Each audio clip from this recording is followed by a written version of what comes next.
இந்த நோய்க்கு என்னதான் சாப்பிடலாம் நிறைய பேர் கேக்குறாங்க. உங்க உடம்புக்கு என்ன சாப்பிடணும், எது சாப்பிடணும், எப்படி சாப்பிடணும், எந்த வேலையை சாப்பிடணும்னு புரிஞ்சுட்டு சாப்பிடுங்க. அவருக்கு அது கொடுத்தாரு நான் அதையே ஃபாலோ பண்றேன்னு சாப்பிட்டு இருக்காதுங்க. உங்க உடம்பு வாகு வேறு, ஒவ்வொருத்தோட உடம்பு வாகு வேறு.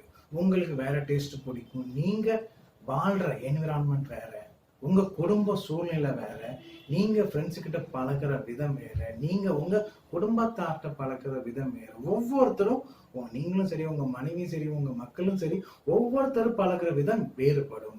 ஒவ்வொருத்தரோட எண்ணங்கள் வேறுபடும். அதாவது எனக்கு ஃபேமிலி ஹெரிடிட்டிலே டயபெட்டிஸ் இருந்தா ஒவ்வொருத்தரோட எண்ணங்களே வேற இல்லை. புரியுதுங்களா? அதனால அவருக்கு டாக்டர் அதை பிரிஸ்கிரைப் பண்ணாரு, நானும் அதை தான் சாப்பிட்டுட்டு இருக்கேன், எல்லாருக்கும் ஒன்னா இருக்கவே இருக்காது. ஒவ்வொருத்தரோட தனித்தன்மையை பொறுத்து, ஒவ்வொருத்தரோட கான்ஸ்டியன்சி லெவல், அவங்களோட உடம்பு வாக பொறுத்து, ஒவ்வொருத்தரோட சைக்காலஜிக்கல் கண்டிஷனை பொறுத்து தான் உணவை நீங்க அருந்தணும். இன்னொன்னு புரிஞ்சுக்கணும், உணவை அருந்தாம 7 நாள் விரதம் இருந்தாலே இந்த இரத்த நாளங்கள்ல இருக்கிற எல்லா வித பிரச்சனைகளும் சீராயிடும். இருப்பீங்களா? முடியாது. ஏன் முடியாது? ஈஸியா இருக்கலாமே. நம்ம ஒவ்வொரு வாரமும் நம்ம விரதம் இருக்கிறோம், ஒவ்வொரு ஏகாதசிக்கும் நம்ம விரதம் இருக்கிறோம். இதை கரெக்டா ஃபாலோ பண்றவங்களுக்கு நோய் வருமா? வரவே வராது. ஏனோ தானோன்னு பேருக்காக ஃபாலோ பண்றவங்களுக்கு கண்டிப்பா வரும் நோய். இந்த 7 நாள்ல ஈஸியா இந்த உலகத்தையே ஆட்டி படைக்கிற டயபெட்டிஸ்ல இருந்து, அதாவது நோய்வாய் பட்டவர்கள், இதுவரை கெமிக்கல் பாண்ட் ட்ரக்ஸை எடுத்துருக்கவங்களுக்கு நான் சொல்றேன், புதுசா வரவங்களுக்கு இது தேவை கிடையாது. அவங்க அறிஞ்சு புரிஞ்சாலே போதும். 7 நாள் மினிமல் ஃபாஸ்டிங்ல இருந்தாலே போதும். நீங்க ஒரு நாளைக்கு கண்ட்ரோல் பண்ணிக்கோங்க. ஒரு நாளைக்கு ஒரு வேளை உணவு தான் அருந்த வேணும். அதுவும் சிறுதானிய உணவு வகைகள். பொங்கலா எடுத்துக்கலாம், ஒரு கிச்சடியா எடுத்துக்கலாம், ஆனா நல்லா வெந்து சாப்பிடணும். கூட துவையல் தான் மஸ்ட். எந்த வித துவையலும் எடுத்துக்கலாம். நீங்க நல்லா புரிஞ்சுக்கணும், துவையல் சிலருக்கு எப்படி அரைக்கனே தெரியல, சட்னில சும்மா இஞ்சி பூண்டு போட்டுறாங்க. துவையலுக்கு என்னென்ன வேணும்? உப்பு, புளி, காரம். இந்த 3த்துல கண்டிப்பா காரத்துக்கு நீங்க பச்சை மிளகாய் சேர்த்துக்கலாம், இல்லைன்னா காஞ்ச மிளகாய் சேர்த்துக்கோங்க. சரிங்களா? அண்ட் தென் இஞ்சும் பூண்டு கண்டிப்பா தேவை. 2த்தையும் சுத்தி பண்ணி போடணும். பிளஸ் தேங்காய்.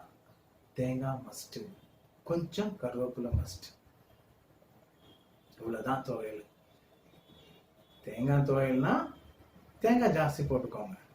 இது உங்களுக்கு புதினா துவையல்னா புதினா துவையலுக்கும் தேங்காய் போடணும், புதினா லெவல ஜாஸ்தி போட்டுக்கோங்க. கொத்தமல்லி துவையல்னா கொத்தமல்லி லெவல் ஜாஸ்தி போட்டுக்கோங்க, ஆனா தேங்காய் மஸ்ட். இப்படி நீங்க இதை தாளிக்கணுமா பச்சையாக்கணுமா? பச்சையா தான் பண்ணணும். துவையல் தாளிச்சு பண்ணீங்கன்னா அது வேற, அந்த ஹேர்போட தன்மையை மறைஞ்சிடும். தேங்காவை தாளிச்சா போடுறீங்க, தேங்காவை தாளிச்சா எண்ணெய் ஆயிடும்.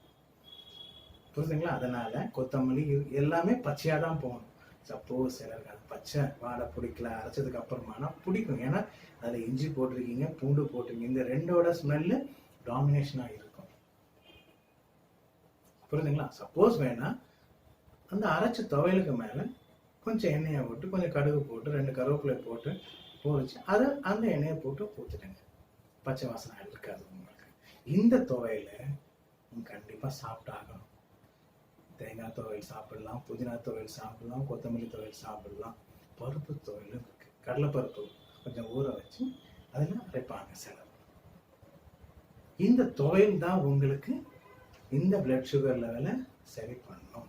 ஏன்னா தேங்காய்க்கு தாயின் பால் குணம் உண்டு. இப்பேற்பட்ட இந்த துவையலை சாப்பிடும்போது ஆட்டோமேட்டிக்கா 7 நாள்ல பிளட் சுகர் லெவல் ஆட்டோமேட்டிக்கா உங்களுக்கு சரியாகும். என்ன சார், ஒரு வேளை தான் சாப்பிட சொல்லியிருக்கீங்க, மற்ற வேலைலாம் நம்ம என்ன சாப்பிடலாம்? சாப்பிடலாமே. ஜூஸ் சாப்பிடுங்க. உங்க உடம்ப தகுந்த போல. சிலர் குண்டா இருப்பாங்க, சிலர் ஒல்லியா இருப்பாங்க. உங்களுக்கு நீராதாரம் உங்களுக்கு என்ன தேவையோ சாப்பிடுங்க. என்ன வகையான ஜூஸும் சாப்பிடுங்க, என்ன வகையான ஃப்ரூட்ஸும் சாப்பிடுங்க. ஆனா நான் சொல்ற ஃப்ரூட்ஸை கண்டிப்பா அவாய்ட் பண்ணிடுங்க. மோரிஸ் பனானாவை கண்டிப்பா அவாய்ட் பண்ணணும். இப்போ இருக்கிற கிரேப்ஸை கண்டிப்பா அவாய்ட் பண்ணிடுங்க. இப்போ இருக்கிற பைனாப்பிள் அவாய்ட் பண்ணுங்க. இந்த மூணுத்தையும் அவாய்ட் பண்ணிட்டு வேற என்ன வேணா சாப்பிடுங்க. ஃப்ரூட்ஸை வந்து நல்ல ரைப்பா இருக்கணும். சிலர் நினைப்பாங்க செவ்வாழையும் நம்ம நேந்திரம் பழமும் மேல தோல் கருப்பா இருந்தா கெட்டு போச்சு.